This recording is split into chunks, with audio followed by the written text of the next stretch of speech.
Hello दोस्तों, स्वागत है आप सभी लोगों का सम्राट अकेडमी में। तो दोस्तों मेरा नाम है आकाश और दोस्तों इस वीडियो में हम बात करने वाले हैं जियोग्राफी के। जो सामाजिक विज्ञान का पोर्शन जियोग्राफी होता है, ठीक है, वो मैं इस वीडियो में आप लोगों को सामाजिक विज्ञान के वेरी मोस्ट इंपॉर्टेंट क्वेश्चन लेकर आया हूं। तो दोस्तों वीडियो बहुत ही ज़्यादा इंपॉर्टेंट बनी आप लोगों के लिए, तो वीडियो को शुरू से लेकर लास्ट तक देखना है। और देखिए कुछ शिकायत आई है दोस्तों आप लोगों का कि वीडियो आप पूरा नहीं देखते हैं। आप लोगों को क्वेश्चंस इंपॉर्टेंट कराए जा रहे हैं, ठीक है, जो कि बहुत ज़्यादा एग्जाम में पूछे गए हैं, वो क्वेश्चंस आपको कराए जा रहे हैं। तो वीडियो शुरू से लेकर लास्ट तक आप देखना है, और देखने से नहीं होगा, उन सारे क्वेश्चनों को नोट भी करना है आप लोगों को, और नोट करके याद करके जाना है। तो दोस्तों मैं दावे के साथ आपको कह सकता हूँ कि जो मैं इस वीडियो में जियोग्राफी के क्वेश्चन आपको कराने वाले हैं, अगर वो आप तैयार कर लेते हैं तो जियोग्राफी के पोर्शन में 4 या 5 क्वेश्चन आप आसानी से करके आएंगे, ठीक है। ये अब मेरा वादा है आप लोगों से। तो वीडियो को दोस्तों इतना लाइक कीजिए कि 1000 लाइक तक पहुंचा दीजिए, ठीक है। और जैसा कि सब्सक्राइबर देख पा रहे हैं कि सब्सक्राइबर, मेरा न्यू चैनल इसलिए सब्सक्राइबर बहुत कम है, ठीक है। तो आप हमें 5000 सब्सक्राइबर तक पहुंचा दीजिए। आपकी सहायता से यह संभव हो सकता है, ठीक है। 5000 तक सब्सक्राइबर मुझे चाहिए। तो दोस्तों आप वीडियो को ज़्यादा से ज़्यादा शेयर कीजिए, अपने मित्र को हमारे चैनल पे जोड़ें, ठीक है, ताकि उनका एक अच्छे से तैयारी हो सके। तो चलिए हम लोग बात करेंगे इंपॉर्टेंट क्वेश्चन, टॉप के लेवल के क्वेश्चन होते हैं वो क्वेश्चन मैं करने वाला हूँ, ठीक है। तो चलिए वीडियो को स्टार्ट करते हैं। और देखिए पहला क्वेश्चन, जैसा कि आपकी स्क्रीन पे बेहद अच्छा क्वेश्चन आ गया जिससे आप एकदम खुश हो जाएंगे। इन क्वेश्चनों को नोट करते चलना है आप लोगों को। पहला क्वेश्चन दोस्तों मैं पढ़ता हूँ। पहला क्वेश्चन यह है कि जैव और अजैव संसाधन क्या होते हैं, कुछ उदाहरण दीजिए। देखिए टॉप 10 के सारे क्वेश्चंस एनसीईआरटी बुक के हैं, ठीक है, एनसीईआरटी बुक के हैं, और वो भी एनसीईआरटी बुक के हैं, और जो ये क्वेश्चन बहुत बार पूछे गए वो क्वेश्चंस को मैं चूज़ किया हूँ कि जैव और अजैव संसाधन क्या होते हैं, कुछ उदाहरण दीजिए। तो चलिए आप उत्तर क्या लिखेंगे, इसका उत्तर में हम एक प्यारी सी उत्तर लिखेंगे, और प्यारा सब हेडिंग के तौर पे आप जैव संसाधन हेडिंग डालेंगे। आप फिर लिखेंगे, इस तरह डिजाइन आपको एग्जाम में नहीं करना है, मैं किया हूँ, लेकिन आपको खड़ी पाई से स्केल द्वारा एक खींचना है अंडरलाइन, आपको डिजाइन नहीं बनाना है। तो जैव संसाधन में लिखेंगे वे संसाधन जो जीव मंडल से प्राप्त होते हैं जैव संसाधन कहलाते हैं, जैसे मनुष्य, पशुधन, वनस्पति एवं जीव आदि, ठीक है। देखिए कितना इंपॉर्टेंट है। जैव संसाधन किसे कहते हैं, वे संसाधन जो जीवमंडल से प्राप्त होते हैं जैव संसाधन कहलाते हैं, जैसे मनुष्य, पशुधन, वनस्पति एवं जीव आदि। तो कितना सिंपल है, इसमें कोई टेक्निक नहीं याद करने का, बहुत सिंपल है। फिर देखिए आगे क्या है, कोयला एवं पेट्रोलियम को जैविक स्रोत के रूप में माना जाता है क्योंकि ये जीवित रूपों के क्षय से बनते हैं, ठीक है। पेड़ पौधे से, जैसा कि जानते हैं, पेड़ पौधे के सड़ने गलने से आपका तेल वगैरह बनता है, कोयले बनते हैं पेड़ से, ठीक है। तो ये वही चीज़ कह रहा है कि जैव संसाधन किसे कहते हैं। आप खूब अच्छे ढंग से, मैंने सिंपल वर्ड में लिखा हूँ, तो जैव संसाधन को आप इतना अच्छे से लिख सकते हैं। फिर उसी के नीचे जस्ट आपको हेडिंग डालनी पड़ेगी, अजैव संसाधन। अब अजैव संसाधन किसे कहते हैं, तो वे संसाधन जो निर्जीव वस्तुओं से बनते हैं अजैव संसाधन कहलाते हैं। जो निर्जीव वस्तु से बनते हैं अजैव संसाधन कहलाते हैं, जो जीवित वस्तुओं से बनते हैं उसे जैव संसाधन कहते हैं। कितना सिंपल है, जैसे में मृदा, धातुएं और चट्टानें आदि, ठीक है। अब बताइए मिट्टी में जान थोड़ी होती है, धातु में कोई जान होती है, चट्टानों में कोई जान होती है, तो निर्जीव वस्तु से बना इसलिए अजैव संसाधन है, ठीक है।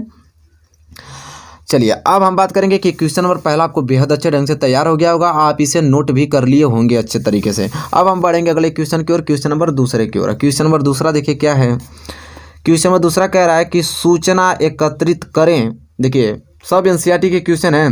सूचना एकत्रित करें कि उद्योग किस प्रकार हमारे जल संसाधनों को प्रदूषित कर रहे हैं, ठीक है। कह रहा है हमें सूचना एकत्रित कीजिए, हमें वो सूचना बताइए जिससे जल संसाधनों को प्रदूषित कर रहे हैं, ठीक है।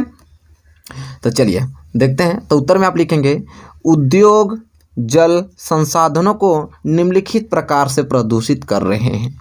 जो उद्योग होते हैं, जो उद्योग हैं, जल संसाधनों को निम्नलिखित प्रकार से प्रदूषित कर रहे हैं। जैसे कोई कारखाना है, कारखाने के जितने भी कचरे होंगे, मैल होंगे, ठीक है, वो सभी को देखेंगे। कोई भी कारखाना देख लीजिएगा, कोई भी कारखाना खुला होगा तो उसके अगल बगल कोई तालाब होगा, जरूर नदी निकली होगी, वहाँ से सभी उसके मैल जो प्रदूषित होती हैं वो सभी उस जल में मिलकर बहाव के कारण सब इधर उधर फैल जाती है, जिससे रोग बहुत ज़्यादा संभावना में हम लोग को फैलता रहता है। तो वही पूछा है, तो उत्तर देंगे। पहला पॉइंट लिखेंगे प्रदूषित होने का कि प्रौद्योगिक अपशिष्टों का निस्तारण नदियों, झीलों एवं तालाबों आदि में किया जा रहा है। सही बात है कि नहीं, आप बताइए। कोई भी औद्योगिक होगा तो उसका निष्कारण जो भी उसमें खराब पदार्थ निकलते हैं बाहर, वो सभी नदियों, झीलों एवं तालाबों में बहाए जाते हैं। ठीक है, तो पहला पॉइंट हो गया। और दूसरा पॉइंट देखिए, दूसरा पॉइंट क्या है कि औद्योगिक रसायनों का निस्तारण खुली खदानों में करने से वर्षा जल द्वारा यह रसायन विभिन्न जल को स्रोत का दूषित कर देते हैं। और खुला स्थान में करते हैं तो अगर वर्षा होगी तो वर्षा में वो दूषित पदार्थ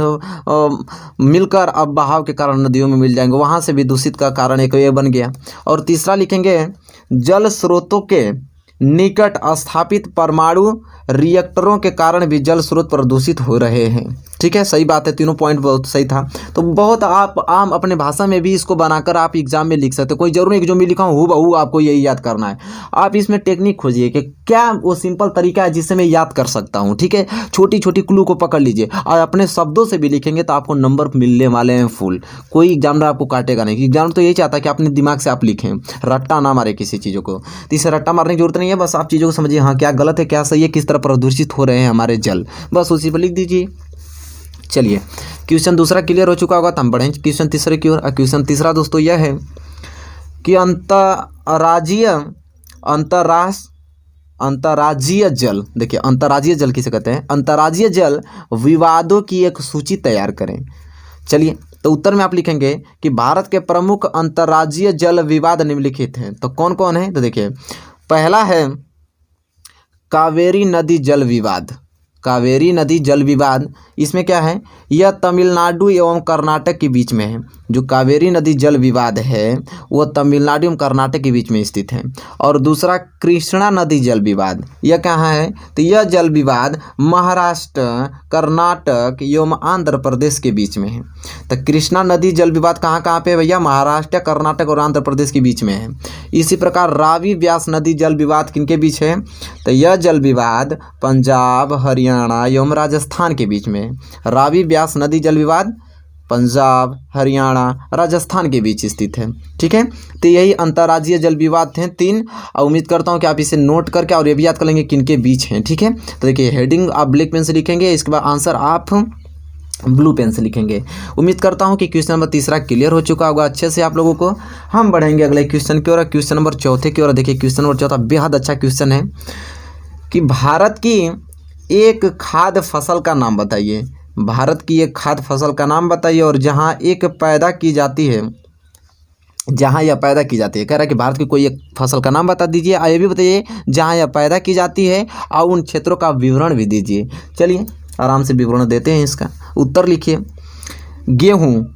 देखिए गेहूँ भारत की एक प्रमुख खाद्य फसल है, सही बात है।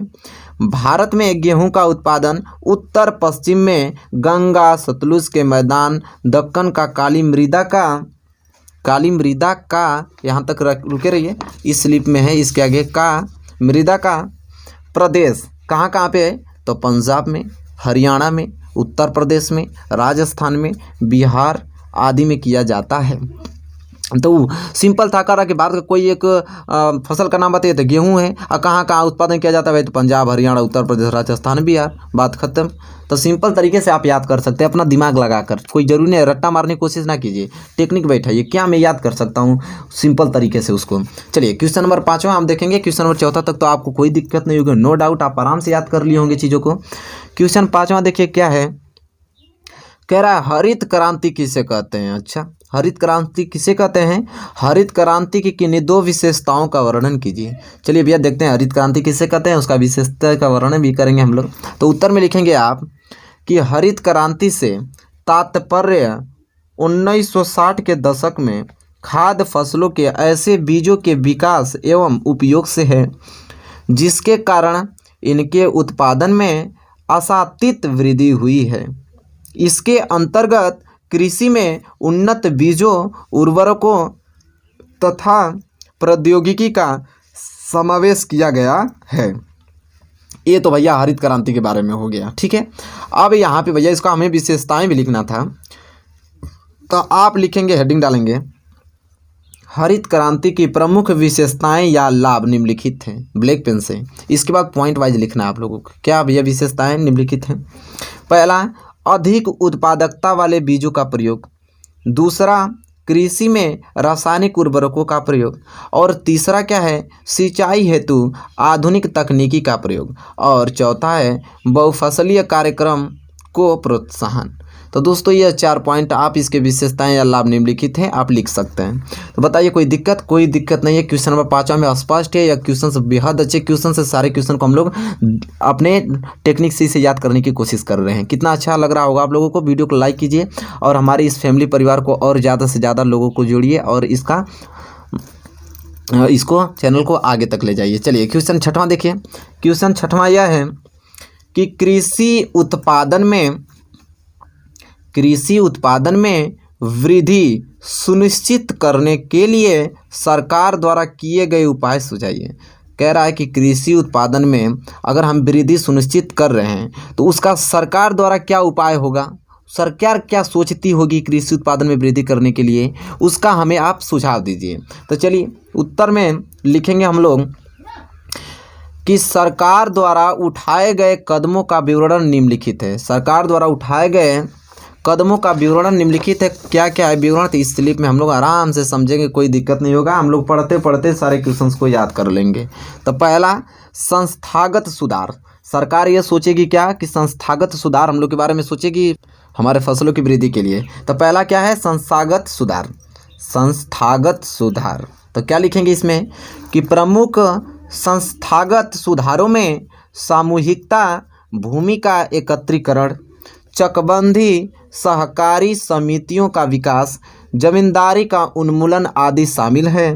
भूमि पर पुश्तैनी अधिकार के कारण यह अनेक टुकड़ों में बंटती जा रही थी, अच्छा, जिससे उत्पादकता में कमी हो रही थी। इसलिए प्रथम पंचवर्षीय योजना में भूमि सुधार पर मुख्य रूप से ध्यान केंद्रित किया गया।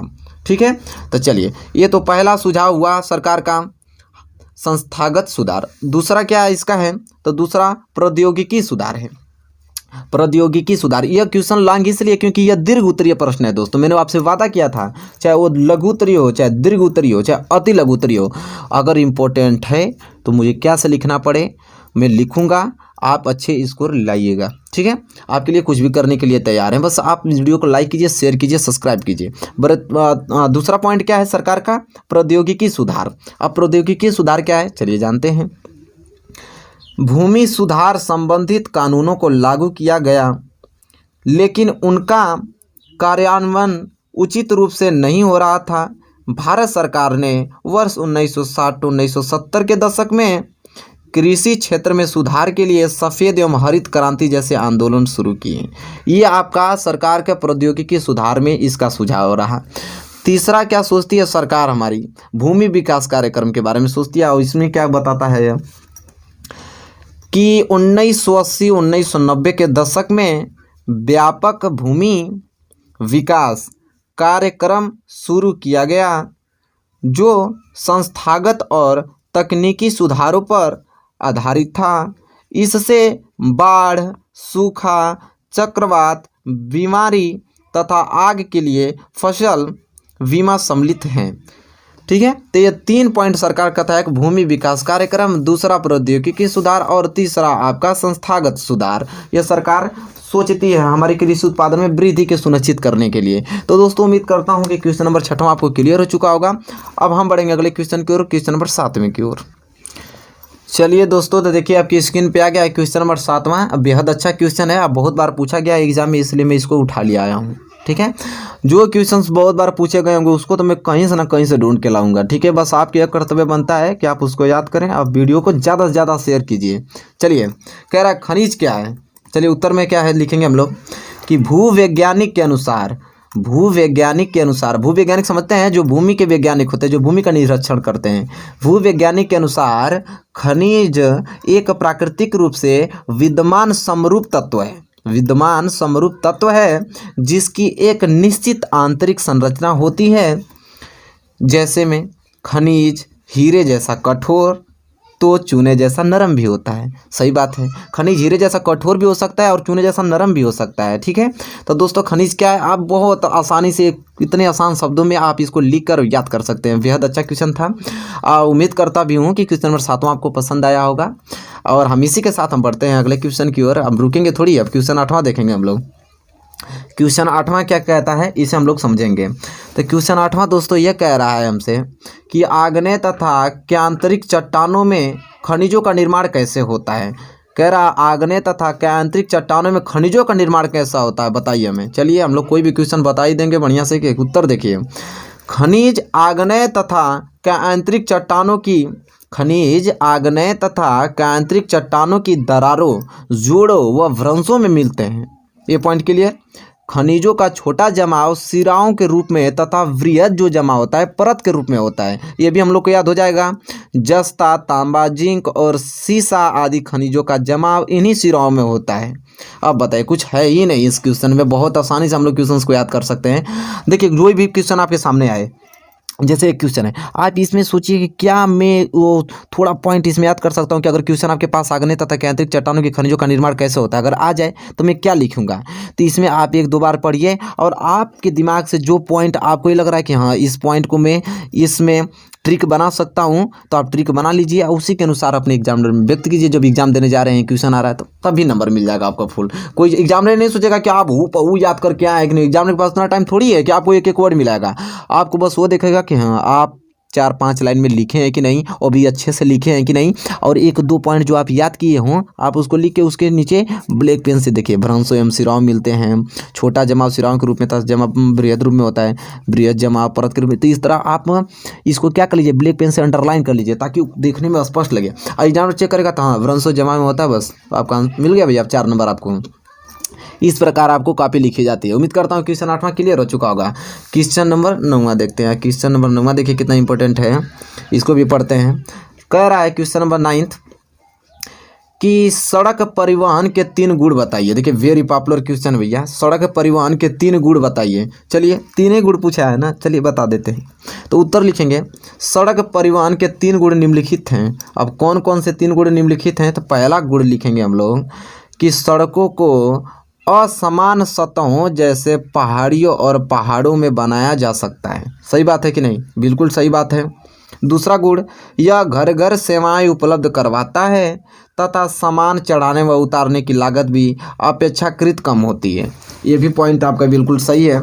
और तीसरा पॉइंट भैया तो भर गया तो हम इसमें लिखेंगे, तीसरा पॉइंट यहाँ पे है कि सड़क परिवहन अन्य परिवहनों संसाधनों के उपयोग में एक कड़ी के रूप में भी कार्य करता है, जैसे सड़कें, रेलवे स्टेशन, वायु व समुद्री पतनों को जोड़ती है। बिल्कुल सही बात है। तो इस प्रकार हम लोग सड़क परिवहन के 3 गुण था, तीनों गुण लिख लिए और याद कर लेंगे। और ना समय गवाते हुए हम बढ़ेंगे अगले क्वेश्चन के, रुकेंगे नहीं। क्वेश्चन नंबर 10वां भी पूरा करेंगे कि रुकेंगे हम यहाँ पे। क्वेश्चन 10वां को हम देखेंगे और इसे समझेंगे कि क्वेश्चन 10वां क्या कह रहा है। और क्वेश्चन 10वां दोस्तों यह कह रहा है हमसे कि व्यापार से आप क्या समझते हैं। अच्छा, व्यापार से आप क्या समझते हैं, स्थानीय व अंतर्राष्ट्रीय व्यापार में अंतर स्पष्ट कीजिए। पूछा है हमको कि व्यापार से आप क्या समझते हैं, व्यापार क्या होता है ये भी हमको बताना पड़ेगा और हमें बताना पड़ेगा कि स्थानीय व्यापार और व अंतर्राष्ट्रीय व्यापार में अंतर क्या होते हैं ये भी स्पष्ट करना है। ठीक है, हम लोग सब कुछ कर लेंगे। चलिए तो उत्तर में सबसे पहले तो हम व्यापार क्या समझते हैं, पहले व्यापार हम लोग हेडिंग डालेंगे, उसे समझे कि व्यापार क्या होता है। तो व्यापार आप खूबसूरत हेडिंग डालेंगे, डिजाइन वगैरह मत बनाइएगा नहीं तो डिजाइन हो जाएंगे आप लोग। डिजाइन आपको नहीं बनाना है, आपको अंडरलाइन करना है। देखिए तो लिखेंगे इसमें कि व्यक्तियों, क्षेत्रों, 2 या 2 से अधिक देशों के मध्य वस्तुओं और सेवाओं का लेन देन व्यापार कहलाता है। कितना इंपॉर्टेंट है। अच्छा, व्यापार एक देश से होगा, 2 देशों के मध्य लेन देन, यह इसको बेचेगा यह इसको बेचेगा, इसके लेन देन को ही हम व्यापार कहते हैं। बहुत सिंपल तरीका, आपसे कोई व्यापार पूछेगा तो 2 देशों के मध्य लेन देन की प्रक्रिया ये क्या कहलाती है, व्यापार कहलाती है। इस तरह भी याद कर सकते हैं, या तो व्यक्तियों, क्षेत्रों या 2 देशों से अधिक कि मध्य और सेवाओं का लेन देन क्या कहलाता है, व्यापार कहलाता है। कितना आसान है। अब बताइए व्यापार में कोई दिक्कत नहीं। अब यह क्वेश्चन देखिए, स्थानीय व अंतर्राष्ट्रीय व्यापार में अंतर निम्नलिखित है। अब क्वेश्चन थोड़ी है भैया, हमसे पूछा था कि व्यापार किसे कहते हैं, ये भी हम तो बता दिए। हमसे पूछा था ना कि स्थानीय व्यापार और अंतर्राष्ट्रीय व्यापार में अंतर, तब यहाँ हेडिंग डालिए, एक और लिख लीजिए स्थानीय व्यापार, एक और लिख लीजिए अंतर्राष्ट्रीय व्यापार। अब हम लोग इसमें क्या देखेंगे, अंतर देखेंगे कि स्थानीय व्यापार में क्या अंतर है और अंतर्राष्ट्रीय व्यापार में क्या अंतर होता है। तो चलिए, स्थानीय व्यापार में पहला पॉइंट एक देश के गांवों शहरों नगरों एक देश के गांवों शहरों नगरों व राज्यों के बीच होने वाले व्यापार को स्थानीय व्यापार कहते हैं। देखिए, एक देश के गांवों शहरों नगरों राज्यों के बीच कह रहा है ना कि एक ही देश होगा। देखिए, एक ही देश जैसे ये इंडिया है, इंडिया के बीच जितने भी राज्य अगर होंगे, अगर वो राज्य अपने में व्यापार कर रहे हैं लेन देन का, तो समझिए वो स्थानीय व्यापार कहलाया। अंतर्राष्ट्रीय व्यापार कि दो या दो से अधिक देशों के बीच होने वाले व्यापार को अंतर्राष्ट्रीय व्यापार कहते हैं। इसमें क्या होता है कि इसमें दो देश रहेंगे, इसमें तो एक ही देश के राज्य अपना अलग अलग लेन देन व्यापार कर रहे थे तो स्थानीय व्यापार। अंतर्राष्ट्रीय व्यापार में राज्य नहीं रहेंगे, दो देश, अगर यह इंडिया तो यह पाकिस्तान, यह दो अगर अपने आपस में लेन देन कर रहे हैं तो यह अंतर्राष्ट्रीय व्यापार कहलाता है। जैसे इंडिया अफ्रीका से लेन देन कर रही है, इंडिया चाइना से लेन देन कर रही है, ये आपका अंतर्राष्ट्रीय व्यापार कहलाएगा। ठीक है, अगर मैं ये कहूँ कि असम पंजाब से कर रहा है तो ये आपका स्थानीय व्यापार कहलाएगा, क्योंकि इंडिया के अंतर्गत ही दोनों आते हैं। ठीक है, भारत के अंतर्गत। तो दोस्तों उम्मीद करता हूं कि क्लियर हो चुका होगा आपको। पहला पॉइंट स्थानीय व्यापार के क्लियर हो चुका होगा, अंतर्राष्ट्रीय व्यापार किसे कहते हैं भी क्लियर। दूसरा पॉइंट कि स्थानीय व्यापार में राष्ट्रीय मुद्रा का विनिमय होता है। स्थानीय व्यापार में राष्ट्रीय मुद्रा का क्या होता है, विनिमय होता है। और ठीक है, अंतर्राष्ट्रीय में कि अंतर्राष्ट्रीय व्यापार में विदेशी मुद्रा का विनिमय होता है। अच्छा, आप हमको ये बात बताइए कि जब आप स्थानीय व्यापार में अपने इंडिया के ही राज्य में आप लेन देन कर रहे हैं तो वह राष्ट्र आपका जो राष्ट्रीय मुद्रा होगा रुपया, उसी का ना लेन देन होगा। रुपया ये भी देगा, रुपया आपको ये भी देगा। लेकिन अंतर्राष्ट्रीय व्यापार में अगर यहाँ पे इंडिया में रुपया चल रहा है, श्रीलंका में कुछ दूसरा चल रहा है, और अफ्रीका में चाइना में कुछ दूसरा रुपया चल रहा है, तो उसमें जो रुपया होगा वो विदेशी मुद्रों के विनिमय होगा। मतलब ये अगर ये इंडिया को रुपया देगी तो ये इसमें कन्वर्ट हो जाएगा, अगर यह इसका जो होगा मुद्रा अगर वो इसको देगा तो इसमें कन्वर्ट हो जाएगा। तो इसमें ये चीज़ होता है। पता है कोई दिक्कत है? कोई नहीं, सरल तरीके से आपको समझ में आ गया, कोई दिक्कत ही नहीं है। तो उम्मीद करता हूँ दोस्तों कि यह क्वेश्चन आपको क्लियर हो चुके होंगे। तो इस वीडियो में मैंने कितने टोटल 10 क्वेश्चन बताए। आप हमको बताइए कि वीडियो आपको कैसा लगा है। ठीक है, वीडियो पढ़ने मजा आया कि नहीं आप लोगों की सारे क्वेश्चन। तो दोस्तों वीडियो को एकदम फैला दीजिए, एकदम आग की तरह फैला दीजिए कि हमारा वीडियो एकदम पूरा इंडिया में छा जाए। जितने भी लड़के हाई स्कूल के हैं सब हमारे यहाँ आए, ठीक है, और अच्छे से तैयारी कर पाएँ। तो दोस्तों उम्मीद करता हूँ कि वीडियो आपको अच्छी लगी होगी।